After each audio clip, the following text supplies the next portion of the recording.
C'est un militant qui n'a pas la langue dans sa poche. Il a vécu en France, aux États-Unis et vit à présent en Israël. On accueille ce matin Rudy Rochman. Bonjour. Merci pour m'avoir.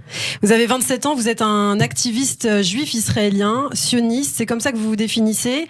Alors pour ceux qui ne vous connaîtraient pas, vous êtes très actif sur Internet surtout, vous cumulez plusieurs dizaines de milliers d'abonnés sur les réseaux sociaux, YouTube, Instagram, etc. Et votre travail consiste en fait tout simplement à aller sur les campus américains, dans les universités, pour déconstruire un petit peu les mythes qui entourent le peuple juif, mais surtout le conflit israélo-palestinien. On va en parler, mais d'abord j'aimerais comprendre brièvement comment vous vous êtes lancé dans ce combat. Qu'est-ce qui vous a donné envie de militer? Moi je suis né en France, mais à l'âge de 3 ans je suis parti pour l'Israël, et à l'âge de 5 ans je suis parti pour Miami, et j'ai vraiment grandi partout dans le monde. Et dès un petit âge j'ai commencé à poser la question, mais vraiment de où je viens et qui je suis. Parce qu'en France j'étais le cousin américain, en Amérique j'étais l'étudiant français, et un côté ils me disent que je suis ashkenaz, l'autre on me dit qu'on est séfarade, et j'essaie vraiment de savoir de quel pays je viens, de quel peuple je viens. À l'âge de 7 ans, on s'est fait virer d'un bus en Londres avec moi et ma mère pour être juif, parce qu'elle avait un t-shirt en hébreu qui était écrit sur son t-shirt, et j'ai compris qu'en fait, où on est né, où on a grandi, où on a vécu, quel passeport on a, c'est juste notre expérience. Mais en vérité, en tant que juif, on vient d'un pays qui s'appelle le Judée, où aujourd'hui il s'appelle Israël. Alors en fait, je suis israélien. Alors après que j'ai fini les études en Amérique, je suis venu en Israël pour faire l'armée. Après l'armée, j'ai commencé mes études university à UCLA, Columbia University. Et c'est là-bas que j'ai commencé à voir qu'il y a des mouvements sur les campus. Et pourquoi les campus sont tellement importants?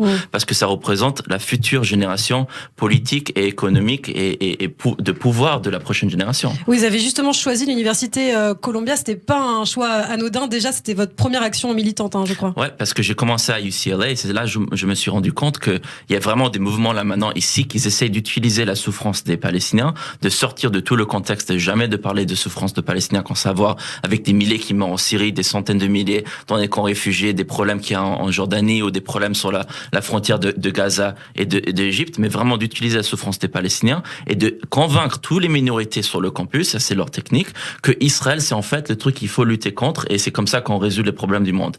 Et quand j'ai vu ça, j'ai aussi regardé dans la communauté juive. Et qu'est-ce qu'ils disaient? Et tout le monde disait ouais, il faut pas aller là-bas, ils sont trop anti-Israël, ils sont trop anti-sionistes, j'enverrai jamais mes enfants là-bas. Alors j'ai regardé, number one most anti-Israel school, l'université la plus antisémite en Amérique sur Google, Columbia University c'était numéro 1, je dis c'est là-bas que je vais, et j'ai transféré là-bas. Alors vous en avez été témoin donc régulièrement de cet antisémitisme sur les campus, notamment du BDS, le mouvement de boycott anti-israélien de plus en plus actif. On l'a vu encore récemment dans l'Illinois, ils ont voté pour le boycott d'Israël.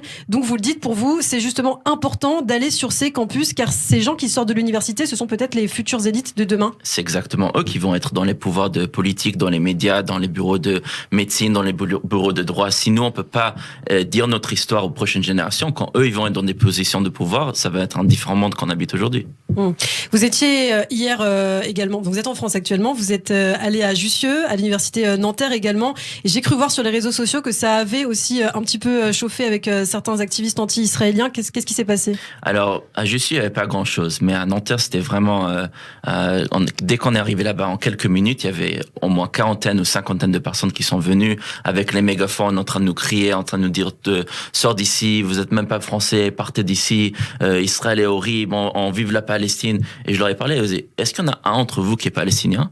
Est-ce que vous savez même qu'est-ce que les Palestiniens souffrent? Est-ce que vous comprenez qu'il n'y a pas de futur, que les Palestiniens disparaissent ou les Israéliens disparaissent? Alors si vous venez et vous disiez que vous lutterez pour les Palestiniens, mais en vérité vous causez le conflit. Parce que comment est-ce qu'on va résoudre le conflit? C'est les Israéliens et les Palestiniens en venant ensemble et de créer une future réalité, une civilisation qui marche pour les deux. Mais s'il y a des Français qui essaient de nous attaquer l'un et l'autre et utiliser une souffrance contre l'autre, en fait c'est vous qui êtes partie du problème. Et on a essayé d'avoir quelques conversations, on a réussi à avoir quelques-uns, mais en fait quand t'as 50 personnes qui veulent du mal pour toi, ils ont crié, ils ont dit plein de choses, mais on a créé du contenu, on aura des vidéos aussi. Alors vous publiez justement régulièrement des vidéos dans lesquelles on vous voit parfois dans des situations très complexes, même cocasses, parfois avec des interlocuteurs qui sont très antisémites, parfois très antisémites, même pas seulement anti-israéliens. Pour vous, peu importe les horreurs qu'ils peuvent dire, l'essentiel de votre travail passe par cette pédagogie, justement, l'apprentissage de l'histoire d'Israël. C'est aussi ça la clé de la réconciliation? La question fondamentale dans l'espace intellectuel, c'est pas est-ce qu'Israël est bien ou pas bien, c'est pourquoi est-ce qu'Israël a le droit d'exister et c'est qui les Juifs. Et Et les juifs, pour moi, c'est pas une religion, parce que quand on regarde une religion, c'est en croyant en quelque chose. Qui veut dire, si t'es chrétien, tu crois pas en Jésus, t'es pas chrétien. Si t'es bouddhiste, tu crois pas dans la philosophie de Bouddha, t'es pas bouddhiste. Mais si t'es juif et tu crois pas dans la Torah et Dieu, t'es toujours un juif. Et même si tu acceptes Jésus, t'es chrétien. Tu acceptes Mohammed, t'es musulman. Tu acceptes la Torah, ça veut pas dire que t'es juif. Tu dois passer pendant des années de convertir à accepter une identité, une histoire, un futur, des aspirations d'un peuple, un langage, une connexion d'une terre. Alors on est vraiment une nation. Alors pour comprendre qui sont les juifs, on est vraiment une nation. Et pourquoi est-ce qu'Israël a le droit d'exister? C'est pas parce qu'on a créé des bonnes choses. Ouais, on est une démocratie, mais et alors il y a des autres pays comme la Thaïlande qui est pas une démocratie et personne ne demande si la Thaïlande a le droit d'exister. Alors on est en train de répondre à la question pourquoi est-ce qu'Israël a le droit d'exister avec des choses qu'on a créées comme les tomates cerises, comme Waze, comme les USB. Ouais, c'est très bien qu'on a fait ça, mais c'est pas pour ça qu'on a le droit d'exister, et surtout pas avec la nouvelle génération qui veulent plus, qui parle plus dans le langage de justice et de droit, pas en tant que qu'est-ce que t'as créé. Alors c'est quoi le droit d'Israël? C'est en effet, on est le peuple indigène à cette terre. On s'est fait sortir par les Romains, qui est une nation colonisateur de l'Ouest. Et une fois qu'on était sorti, on a même maintenu une présence constante dans cette terre. Et après 2000 ans d'avoir vécu tout ce qu'on a vécu, on est rentré, on a créé un mouvement de décolonisation. On est rentré chez nous, on a sorti les Anglais, on a recréé notre civilisation. Maintenant, qu'est-ce qui s'est passé en 48? Il y avait plein de guerres. Et à cause de cette guerre, qu'est-ce qui se passe après? Il y a le status quo d'aujourd'hui, qu'il y a des gens qui souffrent des deux côtés. Et pour pouvoir avancer de là, il faut résoudre les guerres, résoudre les problèmes et créer une future qui marche pour tout le monde là-bas. Vous le dites avec des mots très forts, les Israéliens sont les vrais indigènes d'Israël. En réalité, c'est ça que vous dites aux personnes pour les convaincre. C'est quoi le mot indigène? C'est le pre-colonial identity, l'identité avant la colonisation. La colonisation, c'est les Romains qui sont venus coloniser la terre des indigènes. Quand tu creuses dans la terre, tu vois l'histoire des Juifs. Alors oui, on est indigène. Ça veut pas dire qu'il n'y a pas des autres personnes qui sont venues depuis. Il y a plein de minorités en Israël. Il y a les Druzes, il y a les Bédouins, il y a les Arabes chrétiens, Arabes musulmans. Il y a des gens qui identifient comme Palestiniens, des gens qui s'identifient comme Israël. On peut créer une réalité, une civilisation ici qui marche pour tout le monde. Alors en France, j'imagine que vous suivez la situation. Il y a énormément d'incidents antisémites, des attaques mortelles parfois contre des Juifs, des profanations. Mais c'est vrai qu'en France, malheureusement, beaucoup de Juifs tendent à faire profil bas, en quelque sorte. Certains ne mettent plus leur kippa, n'osent plus mettre leur Magen David également, par peur. J'imagine que pour vous, c'est une situation aussi insupportable. Ça commence aussi en Amérique, c'est pas qu'en France, mais c'est sûr qu'en France et en Europe, c'est pire. Moi, quand j'ai grandi, à chaque fois que je visitais ma famille, ou ici, ou à Marseille, ils me disaient toujours, rentre à Magen David. Et j'arrivais pas à l'expliquer quand j'étais petit, mais j'ai toujours dit non, je rentrais pas à ma Magen David. Et aujourd'hui, quand je pense à ça, ouais, peut-être pour le individuel, sur le micro level, tu prends ta Magen David, peut-être tu minimises le risque d'un attaque parce que les gens, ils voient pas que t'es juif.